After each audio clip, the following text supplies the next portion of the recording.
حضرت علی فرماتے ہیں، کبھی کسی کو دھوکہ مت دینا، اگر کسی کو چھوڑنا ہوا تو وجہ بتا کر چھوڑنا، وجہ بتا کر نہیں، ورنہ اس شخص کا ایک ایک آنسو تمہاری زندگی تباہ کر دے گا۔ جب آپ آپس میں ایک دوسرے کے لیے دعا کرتے ہیں تو وہ پاک محبت ہوتی ہے۔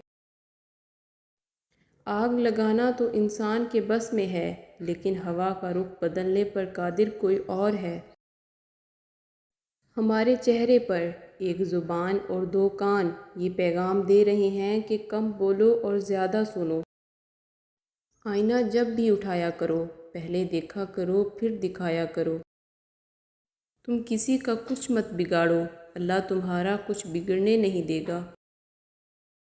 اللہ سے نعمتیں مانگنے والے یہ بھی دھیان رہے کہ کائنات کی سب سے بڑی نعمت اللہ کا قرب ہے۔ حضرت علی نے فرمایا، قیامت کی نشانی میں ایک نشانی یہ بھی ہے کہ جھوٹے لوگوں کی عزت ہوگی اور سچے لوگ ذلیل ہو رہے ہوں گے۔ اخلاق وہ چیز ہے جس کی قیمت کچھ نہیں دینی پڑتی، ہاں مگر اس سے ہر انسان خریدا جا سکتا ہے۔